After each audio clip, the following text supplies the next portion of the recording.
محترم بزرگوں، عزیز دوستوں، ایمان والی ماں بہنوں اور بیٹیوں، آج میں جس عظیم ہستی کا تذکرہ کرنے جا رہی ہوں وہ کوئی عام عورت نہیں بلکہ وہ پاکیزگی، حیا، عبادت اور اللہ پر کامل بھروسے کی ایک ایسی روشن مثال ہے کہ خود اللہ تعالیٰ نے ان کا ذکر قیامت تک کے لیے قرآن مجید میں محفوظ فرما دیا۔ آئیے آج ہم اپنی محبت اور عبدت کے ساتھ حضرت مریم علیہ السلام کی مبارک سیرت کو یاد کریں تاکہ ہم بھی ان کی زندگی سے ایمان، صبر اور تقوی کا سبق حاصل کر سکیں۔ میری عزیز ماں اور بہنوں، دنیا کی تاریخ میں بے شمار عورتیں آئیں اور چلی گئیں، مگر چند ہی ایسی ہیں جنہیں اللہ تعالیٰ نے خاص مقام عطا فرمایا۔ حضرت مریم علیہ السلام انہی برگزیدہ خواتین میں سے ہیں۔ اللہ تعالیٰ نے قرآن کریم میں ان کا نام بار بار ذکر فرمایا، ان کی پاکیزگی کی گواہی دی اور انہیں تمام جہان کی عورتوں میں ممتاز مقام عطا فرمایا۔ حضرت مریم علیہ السلام کی والدہ حضرت حنا ایک نیک اور عبادت گزار خاتون تھی۔ ان کی مدتوں سے کوئی اولاد نہیں تھی۔ انہوں نے نہایت عاجزی کے ساتھ اللہ تعالیٰ سے دعا کی کہ اے میرے رب، اگر تو مجھے اولاد عطا فرمائے گا تو میں اسے تیری عبادت اور تیرے دین کی خدمت کے لیے وقف کر دوں گی۔ اللہ تعالیٰ نے ان کی دعا قبول فرمائی۔ جب بچی پیدا ہوئی تو انہوں نے عرض کیا کہ اے میرے رب، میرے ہاں تو بیٹی پیدا ہوئی ہے، مگر اللہ تعالیٰ کو معلوم تھا کہ یہی بیٹی دنیا کی تاریخ میں پاکیزگی کی ایسی مثال بنے گی جس کا ذکر ہمیشہ کیا جائے گا۔ حضرت حنا نے اپنی بیٹی کا نام مریم رکھا اور دعا کی کہ اے اللہ، میں اسے اور اس کی اولاد کو شیطان مردود سے تیری پناہ میں دیتی ہوں۔ اللہ تعالیٰ نے اس دعا کو قبول فرما لیا۔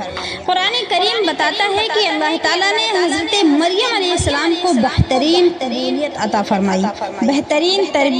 فرمائی اور ان کی کفالت حضرت زکریا علیہ السلام کے سپرد فرمائی۔ حضرت زکریا علیہ السلام جب بھی عبادت گاہ میں جاتے تو حضرت مریم علیہ السلام کے پاس بے موسم کے پھل دیکھتے۔ وہ حیران ہو کر پوچھتے، اے مریم، یہ رزق تمہارے پاس کہاں سے آیا؟ حضرت مریم علیہ السلام نہایت یقین کے ساتھ جواب دیتی، یہ اللہ کی طرف سے ہے، بے شک اللہ جسے چاہتا ہے بے حساب رزق عطا فرماتا ہے۔ میرے عزیزوں، یہی وہ یقین ہے جو ایک مومن کی اصل دولت ہے۔ جب بندہ اللہ پر بھروسہ کرتا ہے تو اللہ اس کے لیے وہاں سے راستے کھول دیتا ہے جہاں سے اس کا گمان بھی نہیں ہوتا۔ حضرت مریم علیہ السلام کی زندگی عبادت، حیا، پاک دامنی اور اللہ کی اطاعت سے بھری ہوئی تھی۔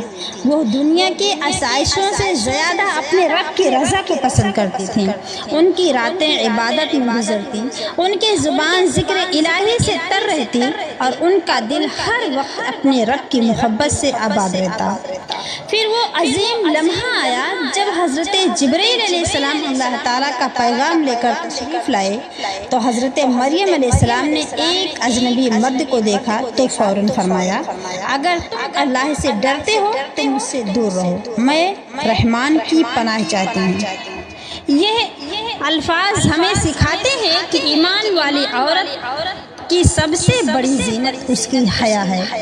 حضرت جبرائیل علیہ السلام نے فرمایا، میں تمہارے رب کا بھیجا ہوا فرشتہ ہوں، تمہیں ایک پاکیزہ بیٹی کی خوشخبری دینے آیا ہوں۔ حضرت مریم علیہ السلام حیران ہو کر عرض کرتی ہیں کہ میرے ہاں بچہ کیسے ہوگا؟